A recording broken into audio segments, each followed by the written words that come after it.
رمضان کی حالت میں یا روزے کی حالت میں ہمیں اپنی گھر والوں کے قریب نہیں جانا اور نہ ہی ہمیں کھانا پینا ہے۔ تو کچھ صحابہ سے پھر صحبت ہو گئی اور وہ اپنی بیویوں کے قریب گئے، جو کہ انہیں خیانت لگا کہ یہ ہم اللہ تعالیٰ کے حکم میں خیانت کر رہے ہیں۔ تو اللہ تعالیٰ نے اب آ کر واضح کر دیا اس آیات میں کہ احل لکم، حلال کر دیا گیا ہے تمہارے لیے، لیلۃ الصیام، روزوں کی راتوں میں، الرفسو، رفسو کہا جاتا ہے گندی باتوں کو یا شہوانی باتوں کو، جس سے انسان کا جو سیکس ہے وہ بڑھنے لگے۔ اور الا نسائکم سے یہاں پر پتہ چلتا ہے کہ تمہاری بیویوں سے تمہاری صحبت کرنا تمہارے لیے حلال کر دیا گیا ہے، اور روزوں کی راتوں میں تم یہ کام کر سکتے ہو۔ کیوں؟ ہن لباس لکم، کیونکہ وہ بیویاں تمہارے لیے لباس ہیں، وانتم لباس لہن، اور تم ان کے لیے لباس ہو۔ جس طرح ہم لباس کے بغیر نہیں رہ سکتے، لباس ہماری اہم ترین ضرورت ہے۔ یہ ایک ایسی ضرورت ہے جو ہر وقت ہمارے ساتھ ہوتی ہے، کبھی بھی ایسا نہیں ہوا کہ ہم لباس کے بغیر کہیں جا سکے۔ تو روزے کے حالت میں یا روزے کی راتوں کی حالت میں یا پورے مہینے میں ایسا نہیں ہو سکتا کہ تم اپنی بیویوں سے علیحدہ رہ سکو۔ اللہ نے ہمیں بنایا ہے، اللہ جانتا ہے کہ ہم کتنا کنٹرول کر سکتے ہیں۔ تو اس لیے یہاں پر اللہ تعالیٰ نے میاں اور بیوی کو لباس سے تعبیر کیا ہے کہ جس طرح لباس کی ضرورت تمہیں ہر وقت رہتی ہے، اسی طرح بیویوں کی ضرورت بھی تمہیں بار بار رہے گی۔ اس لیے روزوں کی راتوں میں تم ان کے قریب جا سکتے ہو۔ ہاں، باقی روزے کی حالت میں ہم جانتے ہیں کہ ان سے شہوانی باتیں کرنا یا محبت میں اتنا قریب آ جانا کہ وہ فیلنگز جاگے، اس سے ہمارا روزہ خراب ہو جاتا ہے، کیونکہ اصل میں روزہ نام ہی خود کو روکنے کا ہے، خود کو برائیوں سے یا شہوت سے روکنے کا ہے، اپنے اندر تقویٰ پیدا کرنا ہے اور اپنے اندر ایک عاجزی پیدا کرنی ہے روزوں کے ذریعے۔ تو پھر ہم روزوں کے فوائد نہیں حاصل کر سکتے اگر ہم روزے کی حالت میں اپنے گھر والوں کے یا گھر والیوں کے قریب جائیں۔ تو اس لیے روزوں کی راتوں کو یہاں پر ہائی لائٹ کیا گیا ہے کہ تم ان سے صحبت کر سکتے ہو، کیونکہ وہ تمہارے لیے لباس ہے۔ تم ایک دوسرے کا خیال رکھتے ہو، تم ایک دوسرے کی حفاظت کرتے ہو، تم ایک دوسرے کے عیب چھپاتے ہو، کیونکہ لباس کا کام صرف پہننا نہیں ہوتا کہ میں نے پہن لیا، بلکہ لباس ہماری حفاظت کرتا ہے، ہمارے عیوب کو چھپاتا ہے، ہماری ستر پوشی کرتا ہے۔ تو یہ ہماری زندگی کا حصہ ہے سب سے پہلے، دوسرا یہ ہماری حفاظت ہے، تیسرا یہ ہماری ستر پوشی کرتا ہے، ہمیں دوسروں کے آگے عیاں نہیں کرتا، ہمیں دوسروں کے آگے خراب نہیں کرتا، اور پھر راتوں کو یہ حلال ہے۔ تو یعنی لباس جس طرح تم قریب رکھتے ہو، راتوں کو تم اپنی بیویوں کو بھی قریب رکھ سکتے ہو۔ تو میاں بیوی کا رشتہ ایسا ہوتا ہے کہ ان میں جو باتیں ہوتی ہیں وہ صرف انہی کے بیچ میں ہوتی ہیں، باہر کے لوگوں کو پتہ نہیں چلتا۔ ایک بہت نازک رشتہ ہے جو سکون کا باعث بن سکتا ہے، لیکن طلاق بھی پھر اسی رشتے میں ہی آتی ہے، کیونکہ اس کو اگر ہم نہیں سمجھ سکے، اگر ہم نے اس کو نہیں سنبھالا، تو پھر یہی رشتہ ہمارے لیے سکون کے بجائے اذیت بن جاتا ہے۔ تو اس رشتے کو سمجھنے کے لیے تم اپنا اور اپنے لباس کا تعلق سمجھو، اور پھر اس حساب سے اپنے بیوی یا اپنے خاوند کو ٹریٹ کرو، تو وہ تمہارے لیے لباس ہیں اور تم ان کے لیے لباس ہو۔ علم اللہ، اللہ جانتا ہے، انکم کنتم تختانون، کہ تم خیانت کرو گے، انفسکم، اپنے آپ سے، یعنی یہ کوئی خیانت نہیں تھی، کیونکہ ابھی تک کوئی حکم آیا نہیں تھا کہ تم صحبت کر سکتے ہو یا نہیں کر سکتے۔ اگر کچھ صحابہ سے ہو گئی یا پھر وہ کرنا چاہتے تھے یا پھر کچھ ایسا ہی ان کے اندر خیال آیا تھا، تو اللہ تعالیٰ کے نزدیک یہ ایک خیانت ہے، کیونکہ بات ان کے لیے واضح نہیں تھی۔ نہیں، کبھی کبھی ایسا ہوتا ہے کہ حلال اور حرام، صحیح اور غلط واضح ہو جاتا ہے، لیکن کچھ چیزیں ایسی ہوتی ہیں جو پوری طرح واضح نہیں ہوتی۔ مثلا یہاں پر روزوں میں یہ واضح نہیں تھا کہ صحبت کرنی ہے یا نہیں کرنی، تو بہتر یہ ہوتا ہے کہ نہیں کرنے کی طرف انسان زیادہ راغب ہو جائے، کیونکہ اگر وہ کرنے لگے اور اسے معلوم نہ ہو تو پھر وہ ایک قسم کی نافرمانی ہوئی، ایک قسم کی خیانت ہوئی، اور اس کو اللہ تعالیٰ نے خیانت سے تعبیر کیا ہے۔ مثلا میں آپ کو ایسے کہوں گی، جیسے آج کل بہت سے کھانے ہمارے نزدیک آتے ہیں، ہمارے ارد گرد آتے ہیں، پھر ہمیں پتہ نہیں چلتا کہ اس میں کون سا حلال ہے کون سا حرام ہے، یا کمائی کے بہت سے ذریعے ہیں جو ہمارے پاس آتے ہیں، ہمیں سمجھ نہیں آتا کہ یہ حلال ہے یا حرام ہے، کچھ کہتے ہیں حرام ہے، کچھ کہتے ہیں حلال ہے، تو یہ ایک ایسی چیزیں ہیں جو ہمارے لیے واضح نہیں ہے، ظاہر نہیں ہے، تو ان کو چھوڑنا بہتر ہوتا ہے، ورنہ ہم خیانت نہ کر جائیں۔ مثلا اگر اس میں 1% بھی اگر حرام ہو اور ہم یہ سوچ کر لیں کہ کچھ لوگ اسے حلال بھی کہتے ہیں، تو وہ 1% حرام تو ہم نے خیانت کر لی نا۔ تو اس لیے یہاں پر اللہ تعالیٰ نے کہا ہے کہ اللہ جانتا ہے کہ تم اپنے آپ سے خیانت کرو گے، کیونکہ صحابہ کے اندر بھی یہ تھا کہ اگر ہم صحبت کریں گے تو یہ ایک قسم کی خیانت ہو جائے گی، لیکن یہ کوئی ظاہری خیانت نہیں تھی کیونکہ حکم ابھی آیا نہیں تھا۔ تو اللہ تعالیٰ کہہ رہے ہیں فتاب علیکم، اللہ نے تم پر اپنی توجہ کر دی، اللہ نے تمہیں معاف کر دیا، اللہ تمہاری طرف لوٹے، وعفا عنکم، اور تم سے درگزر کر دیا، یعنی تمہیں کچھ کہہ سنائے بغیر، سزا دیے بغیر تمہیں چھوڑ دیا۔ فالآن، بس اب، باشروہن،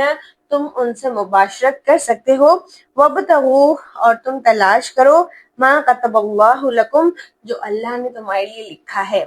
یعنی مباشرت کا مقصد صرف جنسی لغزش پوری کرنا نہیں ہے، بلکہ اس کا مقصد اللہ تعالیٰ کی لکھی ہوئی چیز یعنی اولاد تلاش کرنا ہے، نسل انسانی کو آگے بڑھانا ہے۔ تو تم روزوں کی راتوں میں مباشرت کرو، اور جو اللہ تعالیٰ نے تمہارے لیے لکھا ہے تم اس کو ڈھونڈو، اس کو تلاش کرو۔ وَقُلُوا، اور کھاؤ، وَاشْرَبُوا، اور پیو، یعنی صحبت کے ساتھ ساتھ ایک اور چیز تمہارے لیے حلال کی گئی ہے، روزوں کی راتوں میں کھانا اور پینا، حتیٰ یہاں تک کہ یتبین لکم الخیط الابیض، تمہارے لیے واضح ہو جائے، خیط الابیض سفید دھاگا، من الخیط الاسود کالے دھاگے سے، یعنی تم تب تک کھا سکتے ہو جب تک تمہیں یہ نہ معلوم ہو جائے کہ فجر کا ٹائم ہو گیا ہے یا نہیں ہوا، صبح نکلی ہے یا نہیں نکلی۔ یعنی یہ ایک کنفیوژن تھی کہ صحابہ کو میں بھی کچھ سمجھ میں نہیں آیا، اور تفسیر ابن کثیر میں ملتا ہے کہ کچھ صحابہ تو اپنے نزدیک 2 دھاگے رکھا کرتے تھے، ایک کالا اور ایک سفید، پھر جب رات کی تاریکی مٹ جاتی تھی اور جب فجر نمودار ہوتی تھی، اگر وہ دونوں دھاگے فرق پتہ چل گیا کہ یہ سفید ہے یہ کالا ہے، تو پھر وہ روز کھانا پینا چھوڑ دیتے تھے۔ لیکن پھر بعد میں یہاں پر من الفجر کے الفاظ آئے، یعنی فجر تک، یعنی جب بھی فجر کی اذان ہو تو تم نے کھانا پینا چھوڑ دینا ہے، اسے رک جانا ہے۔ اب یہاں پر پھر کچھ اختلاف آتے ہیں، ہم مسلمانوں کے بیچ میں 3 قسم کے گروہ ہیں جو ہمیں سحری کے کھانے کی ٹائمنگ میں الجھا دیتے ہیں۔ مثلا ایک ہے جن کو ہم شیعہ کے نام سے جانتے ہیں کہ وہ فجر سے کچھ منٹس پہلے، 10 منٹ یا 5 منٹ یا جتنے منٹ بھی، کچھ منٹ پہلے کھانا پینا چھوڑ دیتے ہیں، ابھی فجر کا ٹائم شروع نہیں ہوا ہوتا لیکن وہ کھانا پینا چھوڑ دیتے ہیں۔ پھر کچھ اور مسلمان ہوتے ہیں ان کے علاوہ جو فجر کی اذان سنتے ہی کھانا پینا چھوڑ دیتے ہیں، اور پھر تیسرے قسم کے کچھ اور ہوتے ہیں جو کہتے ہیں کہ جب تک سفیدی بالکل واضح نہ ہو جائے، جب تک تاریکی بالکل نہ چلی جائے، تب تک کھانا ہے، اور وہ فجر کے بعد بھی 10-20 منٹ کھاتے رہتے ہیں۔ تو ہم ان تینوں چیزوں کو بیلنس کیسے کریں، یا ان میں سے صحیح کون سا ہے، مجھے کس کو فالو کرنا ہے؟ یہاں پر بات فرقوں کی نہیں ہو رہی، صحیح اور غلط کی ہو رہی ہے کہ میں کہاں جاؤں۔ ٹھیک ہے، دیکھیں میرے جواب سے آپ یہ نہ سمجھیے گا کہ میں کسی ایک کو ترجیح دے رہی ہوں، لیکن صحیح بات جاننا ضروری ہے۔ اس لیے سب سے پہلے شیعہ کیوں کرتے ہیں ایسا، یعنی وہ وقت سے پہلے کیوں چھوڑ دیتے ہیں؟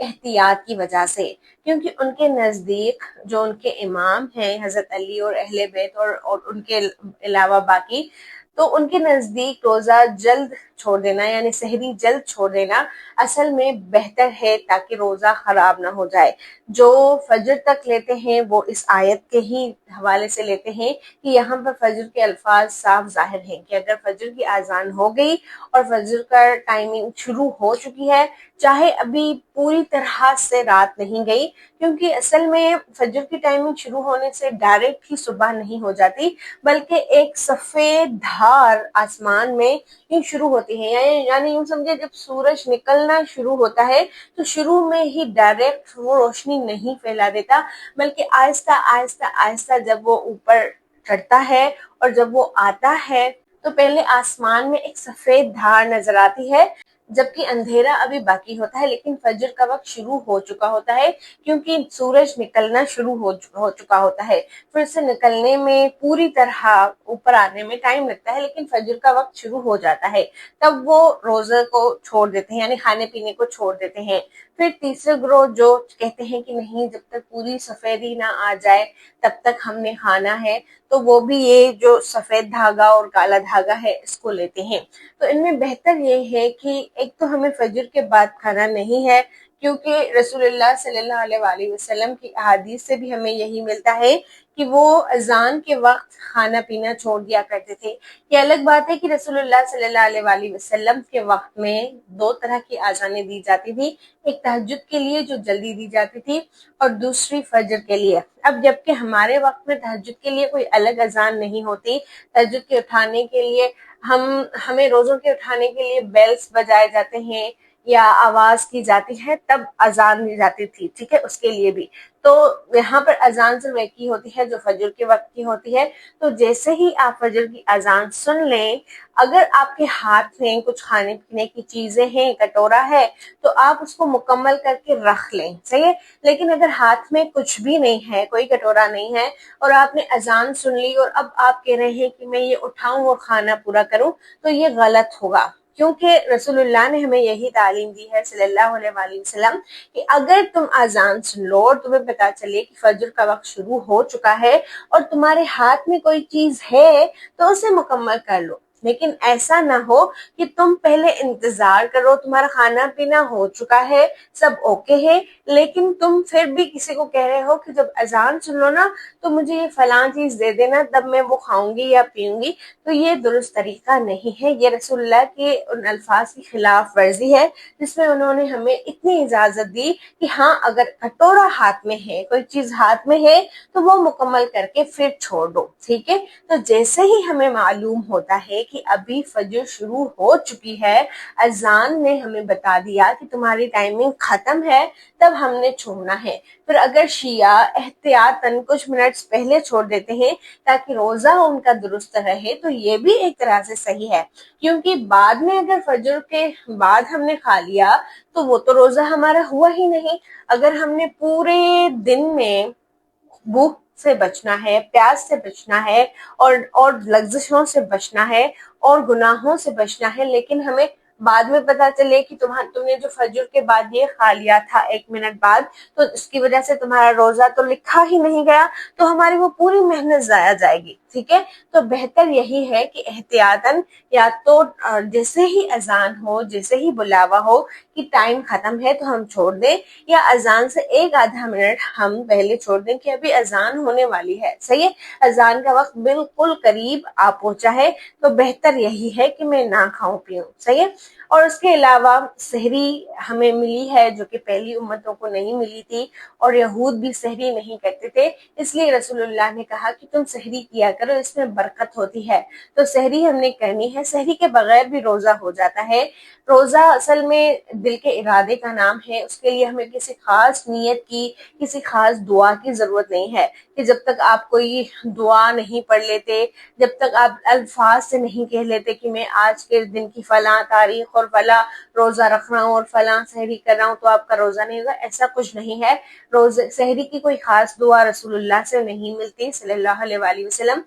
بلکہ ارادہ، اگر آپ نے ارادہ کر لیا، آپ نے اندر خود کو کہہ دیا کہ میں آج روزہ رکھوں گی، اور میں اس لیے اٹھ رہی ہوں کہ میں روزہ رکھوں، یا میں سحری روزہ رکھنے کے لیے کر رہی ہوں، تب سے ہماری نیت بن گئی۔ پھر اگر میں سحری کے لیے نہ اٹھ سکی، لیکن میرا ارادہ یہی تھا کہ میں روزہ رکھوں گی، سحری کے بعد میں اٹھی، فجر کے بعد اٹھی، فجر کی اذانیں ہو گئی، تو میرا روزہ تب بھی ہے، کیونکہ میری نیت بن چکی تھی، میں کہہ چکی تھی کہ میں روزہ رکھوں گی، صحیح ہے۔ تو سحری کھانا برکت ہے،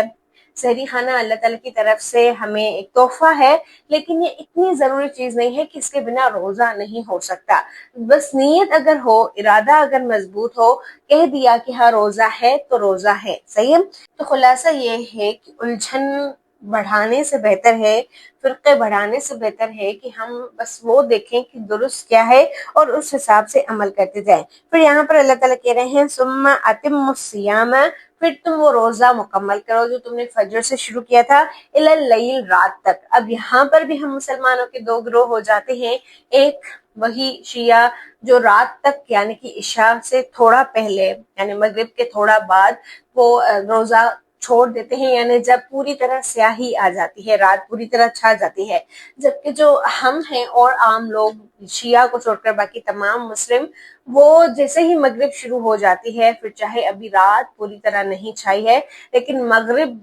کا آنا ہی رات کا آنا ہے، تو پھر ہم روزہ افطار کر لیتے ہیں۔ اور رسول اللہ صلی اللہ علیہ وآلہ وسلم کی ایک حدیث کے مطابق بھی یہ آتا ہے کہ تم میں خیر تب تک باقی رہے گی جب تک تم افطار میں جلدی کرو۔ تو پھر افطار میں جلدی تو سنت ہے، تو ہمیں سنت کو فالو کرنا چاہیے، جبکہ شیعہ عام طور پر حضرت جعفر رضی اللہ تعالیٰ عنہ یا پھر حضرت علی رضی اللہ تعالیٰ عنہ یا ان کی تعلیمات کو مد نظر رکھتے ہوئے ان کے حساب سے کہ وہ دیر سے روزہ کھولتے تھے، جبکہ یہ کوئی بات کسی صحیح احادیث یا صحیح کتاب میں موجود نہیں ہے۔ حضرت جعفر کے الفاظ نہج البلاغہ میں ملتے ہیں کہ روزہ جب رات پوری طرح چھا جائے تب کھولا کرو، لیکن اس میں کوئی پکی بات نہیں ہے کہ یہ صحیح ہے یا صحیح نہیں ہے، جبکہ رسول اللہ صلی اللہ علیہ وآلہ وسلم سے ملتا ہے کہ تم افطاری میں جلدی کرو۔ تو اللیل سے یہاں مراد ہم مغرب لیں یا عشاء لیں یا دونوں کے بیچ کے درمیان حصہ لیں، تو بہتر یہی ہے کہ جیسے ہی رات شروع ہو جائے، پھر آپ کو جیسے ہی لگے کہ سورج یہاں سے ڈوب رہا ہے اور چاند وہاں سے نکل رہا ہے، اور رسول اللہ نے ایک حدیث میں ایسے ہی اشارہ کیا کہ جب تم دیکھو کہ سورج یہاں سے ڈوب رہا ہے اور پھر چاند یہاں سے نمودار ہو رہا ہے یعنی رات آ رہی ہے، تو تم روزہ افطار کر لو۔ تو اگر پھر بھی کوئی شیعہ حضرات کے حساب سے تھوڑی لیٹ سے روزہ کھولتا ہے تو اس میں بھی کوئی مسئلہ نہیں ہے، یہاں پر ہم مسلمان اکٹھے ہو سکتے ہیں، یعنی جو تھوڑا جلدی روزہ کھولتے ہیں، جلدی سے مطلب مغرب کے بعد، تو وہ 2-3 منٹ رک جائیں اور شیعہ 2-3 منٹ تھوڑا پیچھے آ جائیں، اور دونوں اگر ایک ہی کیلنڈر اور ایک ہی ٹائمنگ کے حساب سے روزہ کھولیں تو ہم دوبارہ ایک امت بن سکتے ہیں۔ لیکن خیر یہ اختلافات بہت زیادہ اور سالوں سے ہو رہے ہیں، اور اس کا تعلق تاریخ سے بھی ہے، اور حضرت علی اور محبت اور حسد اور نفرت یہ وہ آپ سب جانتے ہیں، اس تمام کی وجہ سے ہے۔ تو ہو سکتا ہے کہ ہم مسلمان دوبارہ اس طرح سے اکٹھے نہ ہوں، لیکن جتنی ہم محنت کر سکیں، جتنی کوشش کر سکیں مسلمانوں کو ایک ساتھ جوڑنے کی، اتنی کریں، کیونکہ ہم مسلمان چاہے جتنے بھی فرقوں میں بٹے ہوئے ہوں لیکن ہمارا عقیدہ ایک ہی ہے، ہماری عبادتوں کا طریقہ تقریباً ایک ہی ہے، روزوں کی اہمیت جتنی ان کے نزدیک ہے اتنی ہی ہمارے نزدیک ہے، صحیح ہے؟ جس حساب سے وہ روزہ رکھتے ہیں ویسے ہی ہم روزہ رکھتے ہیں، بس صرف کھولنے اور رکھنے کی ٹائمنگ تھوڑی ادھر ادھر ہے، اور وہ ساری کیلنڈرز اور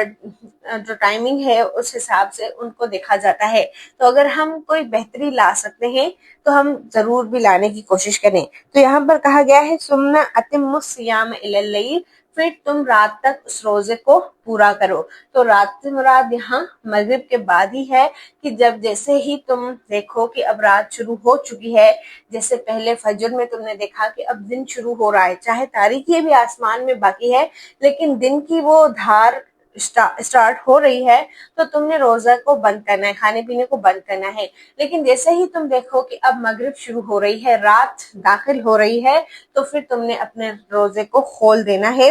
پھر ولا تباشروہن، اور تم نے مباشرت نہیں کرنی، یعنی اپنی گھر والیوں کے نزدیک نہیں جانا، وانتم عاکفون، اس حالت میں کہ تم اعتکاف میں ہو۔ اعتکاف اصل میں رک جانے کو کہا جاتا ہے، کسی ایک جگہ ٹھہر جانا اعتکاف کہلاتا ہے۔ رسول اللہ صلی اللہ علیہ وآلہ وسلم نے 20 دن کا اعتکاف بھی کیا اور 10 دنوں کا اعتکاف بھی کیا، اور جو سب سے بہتر ہے سنت وہ 10 دن کی ہے کہ رسول اللہ نے آخری عشرے کے 10 راتوں میں اعتکاف کا حکم دیا کہ یہ سنت ہے، یہ فرض چیز نہیں ہے، یہ سنت ہے کہ رسول اللہ صلی اللہ علیہ وسلم اعتکاف کیا کرتے تھے۔ انہوں نے ہر سال 10 دن اعتکاف کیا، جبکہ ایک سال 20 دن اعتکاف کیا، اور اس کی وجہ یہ آتی ہے کہ وہ لیلۃ القدر کی تلاش کر رہے تھے، کیونکہ رمضان کی ایک عظیم رات جو ہم سورہ قدر میں پڑھیں گے انشاءاللہ 30 پارے میں، وہ لیلۃ القدر ہے، جس دن ہمارے فیصلے ہوتے ہیں، جس دن فرشتے نازل ہوتے ہیں،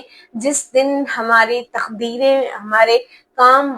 مقرر ہوتے ہیں، جس دن ہمارے اعمال اللہ تعالیٰ کے نزدیک جاتے ہیں، یعنی یہ ایک ایسی رات ہے جو 1000 راتوں سے بہتر ہے۔ تو اس رات ہم جتنا ہو سکے اللہ تعالیٰ سے قریب ہوں، اللہ تعالیٰ سے دعائیں کریں۔ ویسے اس رات کی کوئی خاص عبادت ہے نہیں کہ آپ کوئی خاص نوافل پڑھ لیں یا آپ کوئی خاص چیز کر لیں۔ ہاں، ایک دعا آتی ہے جو حضرت عائشہ صدیقہ رضی اللہ تعالی عنہا نے رسول اللہ صلی اللہ علیہ وآلہ وسلم سے پوچھی تھی کہ اگر مجھے لیلۃ القدر مل جائے تو میں کیا کروں؟ تو رسول اللہ نے انہیں ایک دعا سکھائی تھی کہ تم کہو اللہم انک عفو، اے اللہ آپ عفو ہیں، آپ بغیر سزا کے چھوڑ دیتے ہیں، آپ کچھ کہہ سنا کر چھوڑ دیتے ہیں، وتحب العفو، اور آپ عفو پسند کرتے ہیں، یعنی آپ کا بندوں کو ایک دوسرے کو معاف کر دینا، سزا دیے بغیر چھوڑ دینا آپ کو اچھا لگتا ہے، تو فاعف عنی، آپ مجھے بھی چھوڑ دیں، مجھے بھی درگزر کر دیں، مجھے بھی معاف کر دیں، مجھے بھی کوئی سزا نہ دیں۔ اللہم انک عفو تحب العفو فاعف عنی، یعنی اس رات ہم نے اللہ تعالیٰ سے کہنا ہے کہ اللہ تعالیٰ آپ جو تمام معاملات آج رات سیٹ کریں گے، فرشتے ہمارے نزدیک آئیں گے، تو کہیں ایسا نہ ہو کہ ہماری کچھ خامیوں کی وجہ سے، کچھ گناہوں کی وجہ سے، کچھ برے کاموں کی وجہ سے آپ کی رحمت ہم سے دور ہو جائے، یا پھر آپ ہمارے لیے کچھ ایسا لکھ دیں جو ہمیں بعد میں مشقت برداشت کرنی پڑے، تو اس لیے آپ اس سے پہلے ہی ہمیں معاف کر دیں۔ تو جتنی دعائیں ہو سکیں، یہ دعا تو بہت مست ہے، لیکن اس کے علاوہ بھی آپ اللہ تعالیٰ سے کچھ اپنی زبان میں کہنا چاہتے ہیں، کیونکہ اللہ تعالیٰ کو تو سب زبانیں آتی ہیں نا، آپ اردو میں کہہ سکتے ہیں، سندھی میں کہہ سکتے ہیں، انگلش میں کہہ سکتے ہیں، کسی بھی زبان میں، عربی میں کہہ سکتے ہیں، صحیح ہے؟ تو اللہ تعالیٰ کو سب زبانیں آتی ہیں، آپ اپنے حساب سے جو بھی مانگیں، اولاد کے لیے مانگیں، فیوچر کے لیے مانگیں، ماضی کے غموں سے نکلنے کے لیے مانگیں، جو بھی مانگیں انشاءاللہ اللہ تعالیٰ آپ کو اس رات دے دیں گے، کیونکہ ان راتوں میں ہم نے اللہ تعالیٰ کے نزدیک ٹھہرنا ہوتا ہے، اعتکاف کرنا ہوتا ہے، سب کسی نے نہیں، یعنی ایک سنت چیز ہے، اگر آپ کریں تو بہت بہتر ہے، لیکن کسی وجہ سے نہیں کر سکیں تب بھی خیر ہی ہے۔ اور اعتکاف یہ 10 دنوں کے لیے مخصوص نہیں ہے، یعنی ایک ایسی عبادت ہے جو آپ 2 گھنٹوں کے لیے بھی کر سکتے ہیں، جو آپ 5 دنوں کے لیے بھی کر سکتے ہیں، جو آپ نہیں بھی کریں تو آپ پر کوئی گناہ نہیں ہوگا۔ یعنی آپ یہ نیت کر لیں کہ یہ 2 گھنٹے یا یہ 2 دن یا یہ 5 دن میں یہاں اس جگہ پر ٹھہری رہوں گی، اور میں ہر قسم کی گندگی اور غلاظت اور بری باتوں سے بچتی رہوں گی، اور میں فضولیات میں اپنے ٹائم کو ویسٹ نہیں کروں گی، جتنا ہو سکے اللہ کے قریب جاؤں گی، اس کے لیے سجدے کروں گی، اس سے دعائیں کروں گی۔ تو اعتکاف میں کوئی خاص عبادت نہیں ہوتی، آپ جو اپنے حساب سے کر سکتے ہیں، مسنون عبادت جو رسول اللہ نے کی وہ آپ کریں، باقی کھانے پینے کے لیے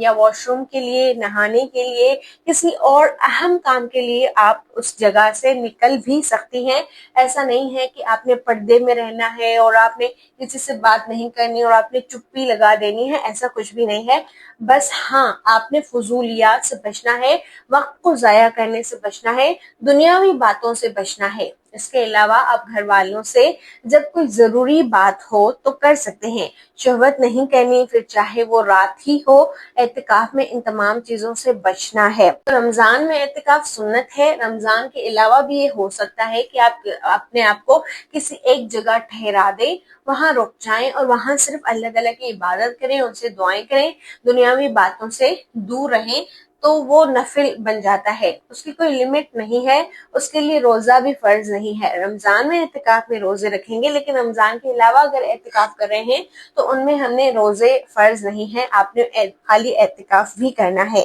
تو اعتکاف کہا جاتا ہے خود کو روکنے کو، ایک جگہ جمع کرنے کو۔ فی المساجد، مساجد میں، اب کچھ مفسرون کہتے ہیں کہ یہ جو فی المساجد کی یہاں پر قید ہے، تو اعتکاف صرف مسجدوں میں ہوگا، یہ گھروں میں یا کسی اور جگہوں پر نہیں ہوگا۔ اور حضرت عائشہ صدیقہ رضی اللہ تعالی عنہا کہتی ہیں کہ جب رسول اللہ خود اعتکاف کرتے تو اپنی بیویوں کو بھی اعتکاف کرنے کا حکم دیتے، تو اس میں عورت اور مرد کی کوئی قید نہیں ہے۔ تو جو ان کی بیویاں تھیں وہ بھی مسجد نبوی میں اعتکاف کرتی تھیں، لیکن کیونکہ اب ماحول اس حساب کا نہیں ہے، ویسا نہیں ہے، اب مسجدیں ایک تو دور بھی ہیں، دوسرے پردے کا بھی بہت خیال رکھنا پڑتا ہے، تیسرا ارد گرد بے حیائی بھی بہت ہے۔ آپ دیکھیں گے کہ اعتکاف میں لڑکے یا پھر جو مرد حضرات ہوتے ہیں وہ خود اتنے گپ چھپ میں لگے ہوئے ہوتے ہیں، ہنسی مذاق ہوتی ہے۔ اب اعتکاف کا وہ مقصد شاید رہا نہیں، تو اگر ان کے بیچ میں عورتیں بھی جانے لگیں تو آپ خود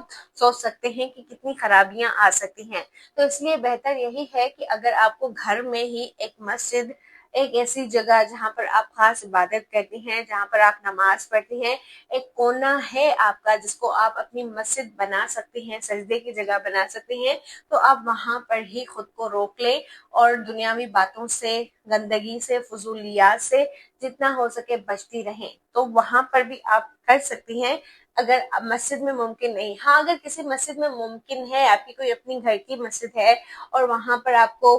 پردے کا بھی پورا خیال مل رہا ہے یا وہاں پر کوئی بھی فتنے کا اندیشہ نہیں ہے، تو وہ بہتر وہی جگہ ہے کہ آپ اس مسجد میں کریں۔ لیکن اگر نہیں ہے اور آپ اعتکاف کرنا چاہتی ہیں تو گھر بھی آپ کے لیے بہتر ہے، لیکن پورا گھر نہیں، ایک کونا۔ اور اعتکاف کب کیا جاتا ہے؟ جیسے میں نے کہا، ویسے تو 10 دن آخری، تاکہ ہم لیلۃ القدر کو تلاش کریں۔ اور لیلۃ القدر کب ملے گی یہ بھی ہم مسلمان جانتے ہیں، یہ 27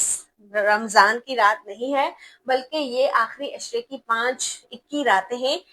21، 23، 25، 27 اور 29۔ ٹھیک ہے، ان راتوں میں ہم نے اللہ تعالیٰ کو بہت یاد کرنا ہے، بہت دعائیں کرنی ہے، اپنے لیے بھی، اوروں کے لیے بھی، اور اس کے علاوہ بھی جو اور راتیں ہیں وہ بھی ضائع نہیں کرنی۔ اچھا، رمضان میں ایک اور مسئلہ آتا ہے قیام کا یا تراویح کا یا پھر تہجد کا۔ تو ان میں کیا فرق ہے اور ان کی ٹائمنگ کیا ہے اور ہم کس حساب سے انہیں ادا کر سکتے ہیں؟ مختصراً میں آپ کو جواب دوں گی کہ قیام ہو، تراویح ہو یا تہجد ہو، یہ ایک ہی نماز کے 3 الگ الگ نام ہیں، اور ان کی ٹائمنگ عشاء کے بعد سے شروع ہو جاتی ہے فجر تک۔ یعنی فجر تک، عشاء سے لے کر فجر تک آپ نے کسی بھی وقت میں یہ نماز ادا کر لینی ہے۔ آپ اسے تہجد کا نام دیں، قیام اللیل کا نام دیں یا تراویح کا نام دیں۔ ٹھیک ہے، تراویح کی ٹرم ابھی دی گئی ہے، جبکہ رسول اللہ کے وقت میں یہ ٹرم، یہ نام نہیں تھا، تب قیام اللیل یعنی رات کو کھڑا ہونا یا تہجد کہا جاتا تھا۔ اب ضروری نہیں ہے کہ آپ نے عشاء کے بعد بھی قیام کر لیا یعنی تراویح پڑھ لی،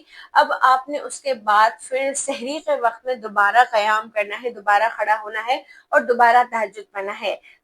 عشاء کے بعد تراویح اور پھر سحری کے وقت تہجد، یہ الگ الگ نمازیں نہیں ہیں، جیسے کہ میں نے پہلے کہا یہ ایک ہی نماز کا نام ہے، تو اس لیے آپ عشاء کے بعد سے فجر تک یہ کبھی بھی ادا کر سکتی ہیں۔ اس کے لیے آپ کو کسی جماعت کی ضرورت نہیں ہے۔ ہاں، اگر جماعت ہوتی ہے، سب مسلمان مل کر یہ عبادت کرتے ہیں تو صحیح ہے، اس میں ویسے کوئی مسئلہ نہیں ہے، یہ ضروری بھی نہیں ہے، لیکن اس میں ایسا کوئی مسئلہ نہیں ہے اگر تمام مسلمان اکٹھے ہو کر قیام کر لیتے ہیں، اس میں قرآن سن لیتے ہیں، کیونکہ جیسے ہم نے بات کی کہ رمضان قرآن کا مہینہ ہے، تو اگر آپ واقعی تراویح کے ذریعے، قیام کے ذریعے، جماعت کے ذریعے قرآن سے جڑتے ہیں تو آپ کا اصل مقصد یعنی